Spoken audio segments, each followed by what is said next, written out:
You are listening to KC Sports Network, proudly presented by Emprise Bank, your partner in possible. And we're back with another episode of The Breakdown here this week. I'm Matt Hamilton.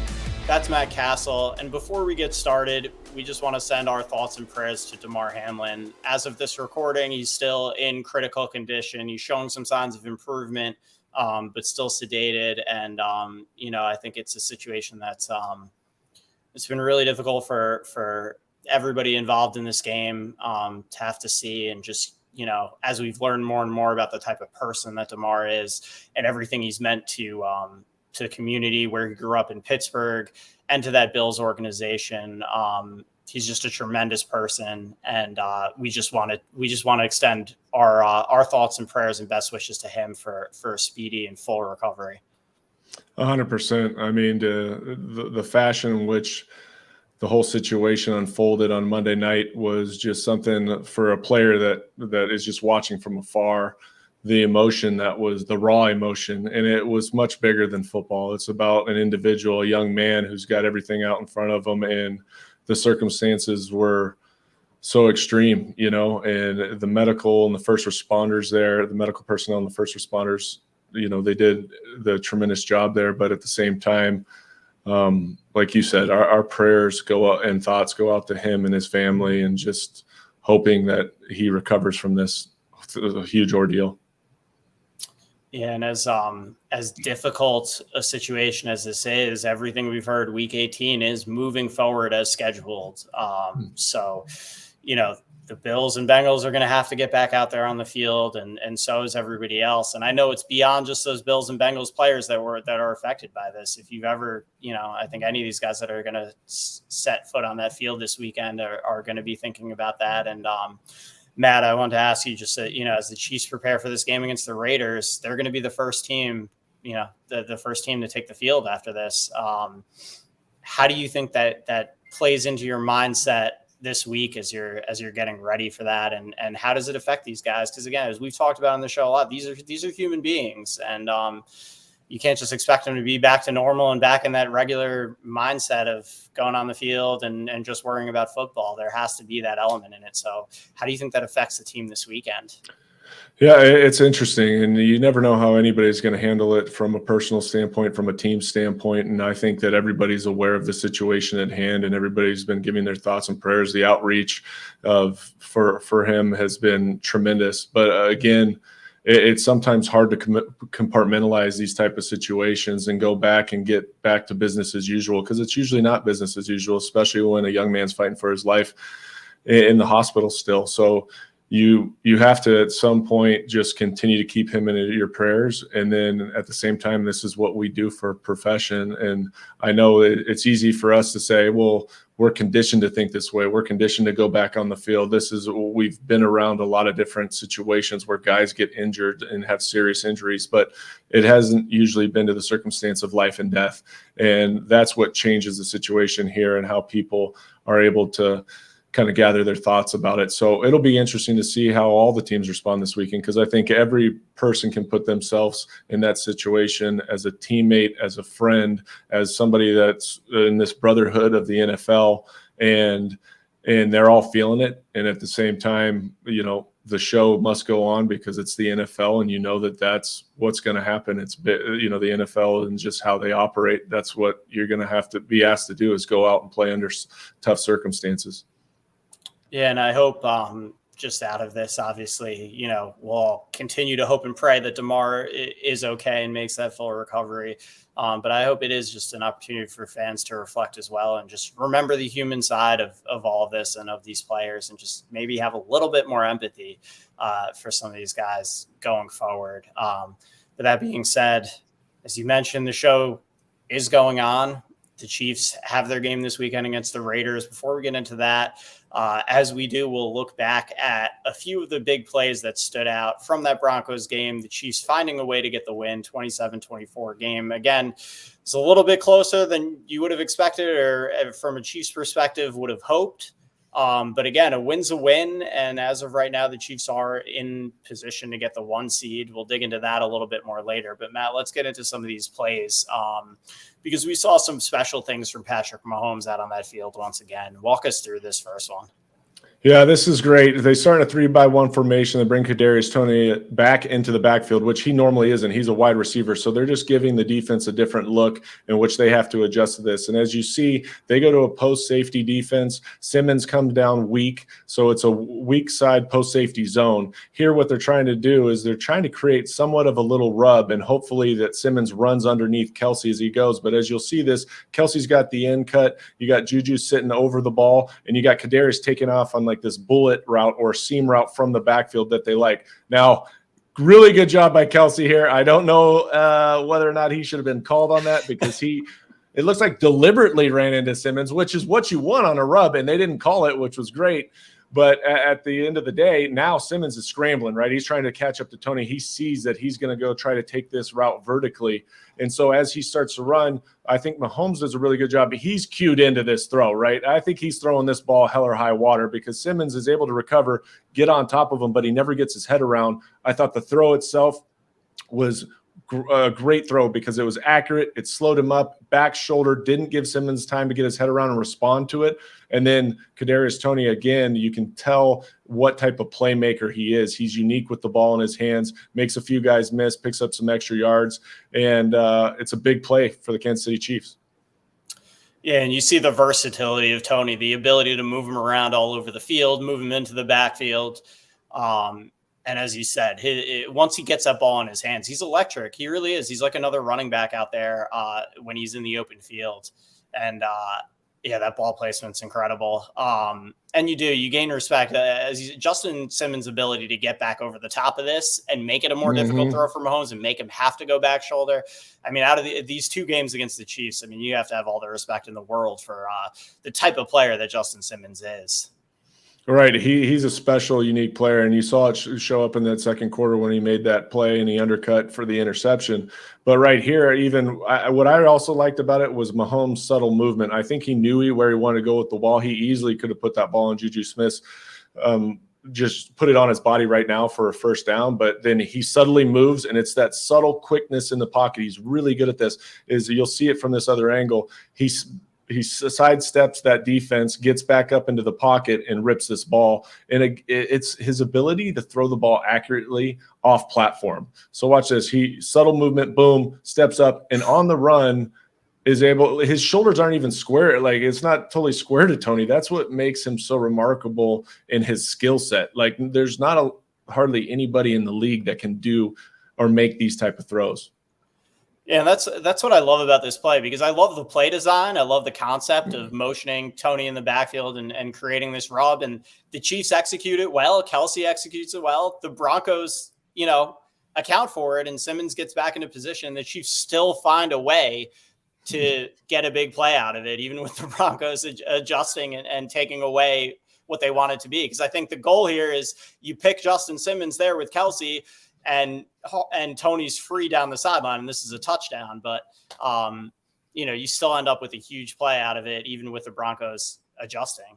It's impressive. That's the best part about playing Kansas City. It's just frustrating, right? You could have the right defense called. You could be in perfect position. But again, I always say this. You not only have to play the play against the Kansas City Chiefs, but you have to play the Patrick Mahomes effect, right? And that is him being able to create in any circumstance and guys making plays, because all these guys are playmakers.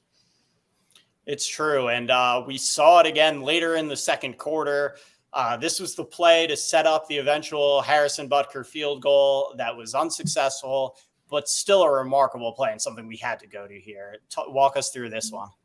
This is a dime, man. I'll tell you what, I love this throw. This is one of my favorite throws that he made. It's just, again, the margin that he has to fit it in this window, and you'll see it right here. You've got the bench up top. You've got a middle read by number 2, and then you've got the crossing routes here, or the shallow crossing rub routes between Kelsey, who gets a chip on that defensive end, and then he's going to continue into the progression. So it's a progression. You start with the bench route, and the bench route can be very good against cover 2, right? And that's exactly what this is right here. But when you look at, right there is just one of my favorite parts about this play is he's staring at this defensive player coming right at him. He stands there as tough as he is, and he delivers this ball. He's not even truly able to finish the throw or get into it. But you look at the depth of the cornerback right here. He's sinking because he feels that vertical threat right there by Justin Watson.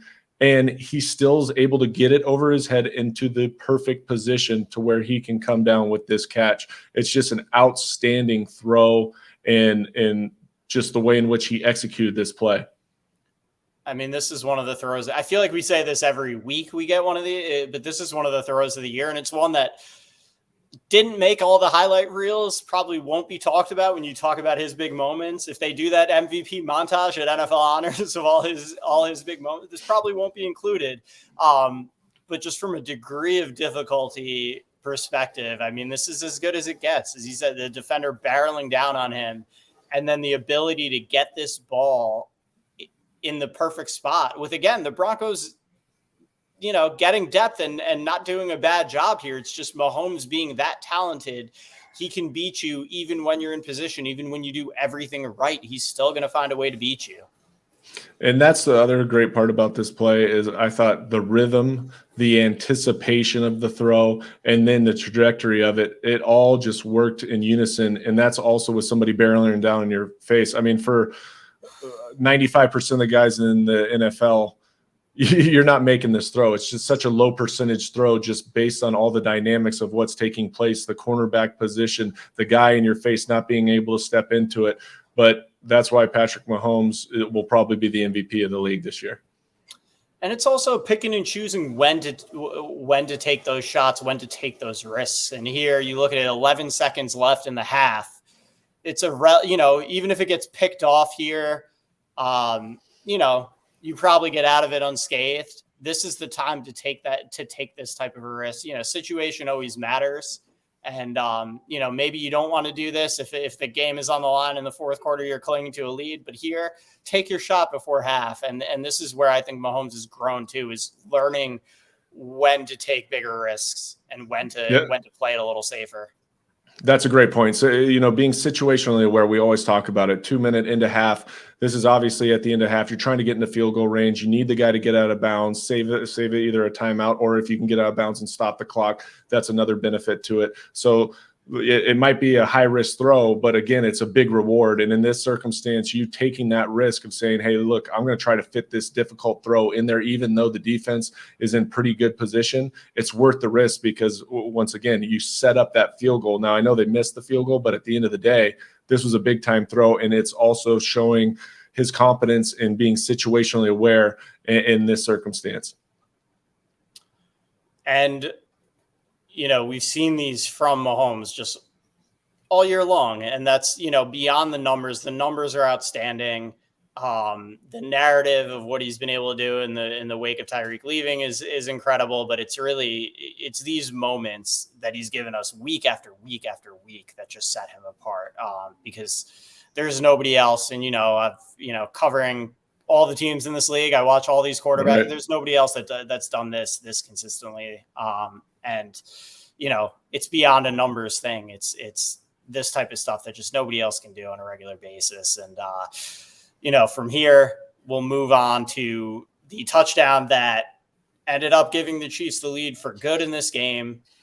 Again, Matt, we do it. This is another thing. I feel like we have themes that have run throughout this season. And one of them is the Chiefs' ability to line up in 13 personnel and create big plays in the passing game. Walk us through this. Yeah, that's the thing is they're formationally diverse from a personnel standpoint. They can give you so many different looks and variety in personnel packages. This is 13 personnel. If you know 13 personnel, what that means is you have 3 tight ends on the field, 1 wide receiver, and 1 running back. When normal teams have this personnel in, it's usually to run the football. You're in the red zone. You're going to go run the football, pound the rock, get some tough yards in between the tackles. But in this circumstance, because, again, the depth that they have at that tight end position, all those guys are playmakers. They can run routes. So they call a drop back pass from under center. right? And that's another big indicator for this team is usually when Patrick Mahomes is under center, it's more so a run than it is a drop back pass, but they go drop back pass. It's a progression read. You've got an opportunity to throw the go up top. Otherwise, you're getting right back into your drive concept. You've got a drive. You've got the in cut in behind it. And Kelsey out here at the bottom of the page, he's a big alert. And usually that's a cover 4 look, that post, that skinny post that you get, or if that safety for some reason jumps that in cut. But is a switch release there by the tight ends. You've got the Will backer getting out there, and he's going to take that drive route. But then again, that Mike linebacker, he gets lost in space. So you got the in cut coming in right behind him. Good protection here by that offensive line. Patrick Mahomes sees it beautifully. He understands it, is definitive with his read, delivers the ball to Blake Bell, who has a walk-in touchdown. It is a big touchdown, big play in this game. Not a walk-in, excuse me. He did get hit at the goal line. I apologize. Yeah, I mean, this is enormous, and again, it's really 4 tight ends that we've seen contribute for the Chiefs this year. Blake Bell adding the big one here, and we've talked about it all year. The depth that this team has is remarkable, and it's such a credit to this front office, to this coaching staff, because this roster, top to bottom, it's not just about finding talent, but getting these guys ready to play across the board. I don't think there's another team in this league that has this kind of depth and gets so many contributions from everybody on the roster, because that's everybody makes everything about Mahomes from the outside looking in, but it really is this entire roster contributes. It is amazing. I feel like every week that we come in here, we're mentioning somebody else's name, right? And somebody else had a big play, whether it's a tight end, whether it's a wide receiver that you don't commonly talk about. And that's the impressive part about the depth, about what they can do. And then also Patrick Mahomes making it work. Once again, this week, he had, 10 different wide receivers or tight ends and running backs caught the ball this week, including himself. Actually, that would make 11 if you count him as that, with that great reception and run after catch there. But I mean, it's amazing, the distribution of wealth. And we talk about all the time of not just focusing in on one guy, but making sure that, hey, look, I'm going to go through my read and I'm going to make sure that I'm diligent about my reads and how I'm going to go about it, but give the ball to the guy that's supposed to get the ball. And that's why they've been so successful this year.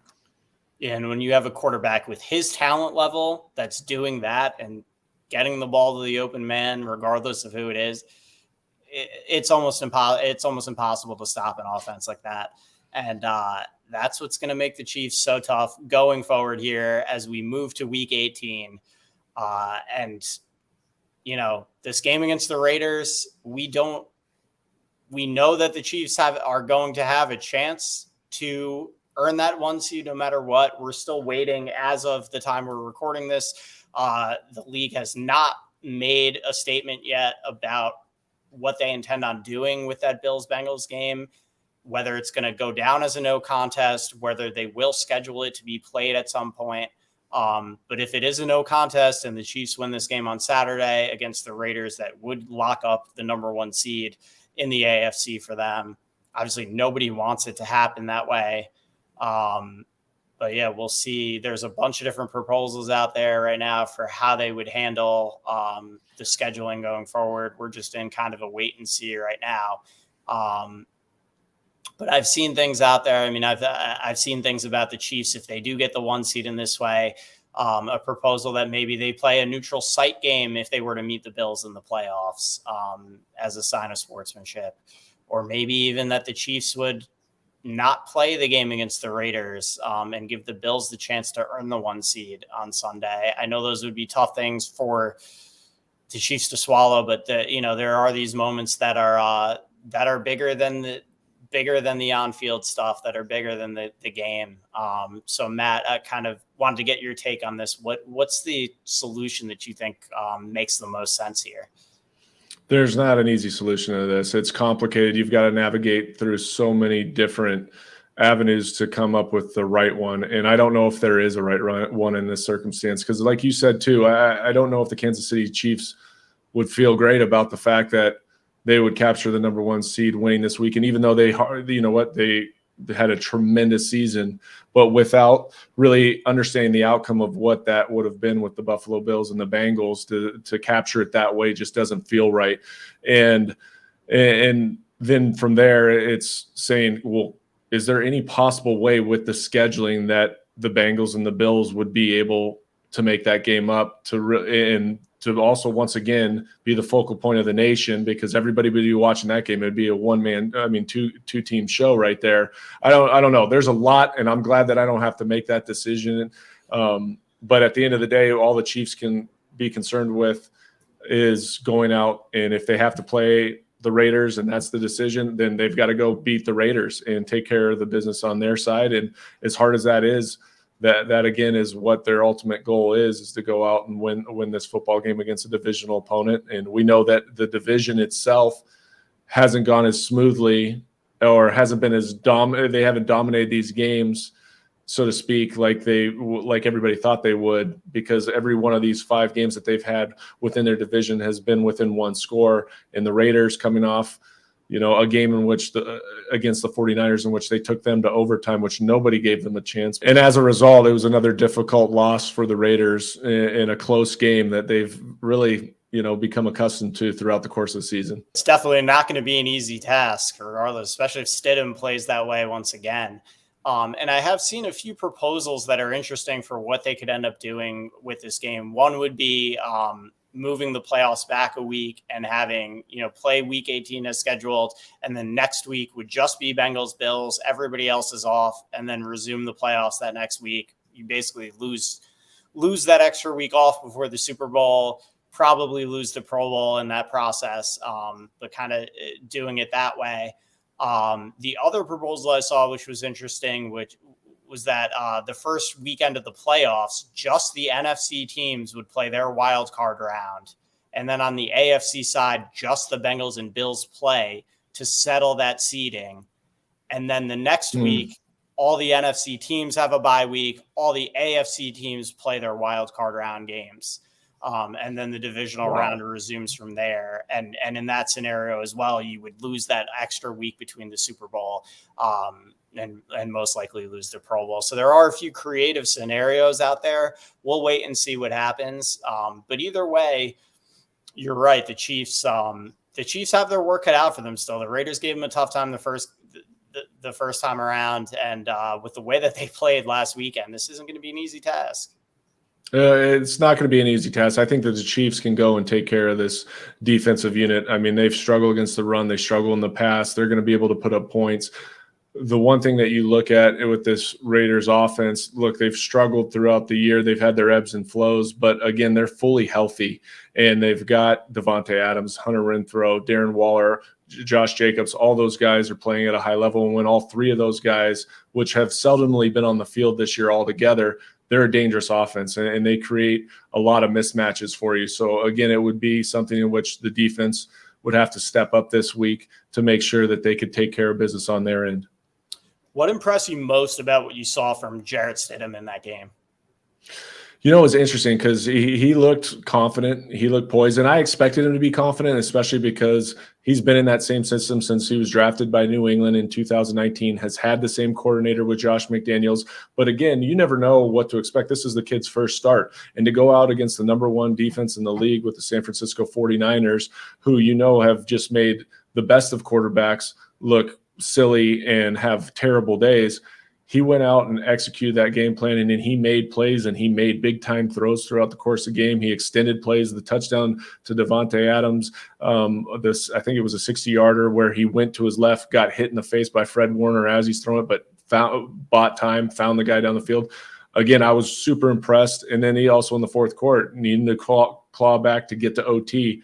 I mean, that's what I didn't know what he had in his tank, and he was able to go out there and play at a really, really high level.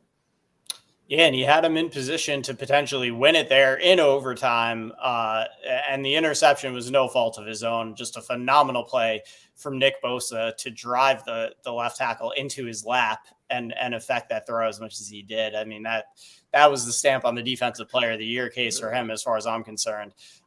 He's a stud. But a really impressive performance from Stidham. And that'll make things interesting. If he plays like that again against the Chiefs on Saturday, it's going to make things interesting for the Raiders as they approach next season. Most likely, it seems, without Derek Carr. And as they prepare to make their decision on their future quarterback, Stidham has to be at least throwing his hat in the ring for consideration, right? You've got to think so. I mean, and this is one game, and it's hard to evaluate any one player off of one game, but you do have to take into account the competition that he was going up against. They were playing for something. They're still in the mix and trying to fight for a number one seed as well. So this team, like I said, for the 49ers is one of the most complete teams in the NFL. And he gave this team an opportunity to go out there and not only compete, but put them in a position to win that game. So we'll have to see how this next week goes. And then also you have to believe that they're in the market probably for one of these quarterbacks coming out this next year. You just never know with what the organization is thinking and how they're going to evaluate this process going forward. But it doesn't look like Derek Carr is going to be in their plans for the future. Yeah, it certainly doesn't. And, I believe they don't have their first round pick this year either, right? Because of the Davante Adams trade. That's correct. Yeah. So it'll be interesting to see what direction they go. It's going to be interesting to see how this all plays out on Saturday.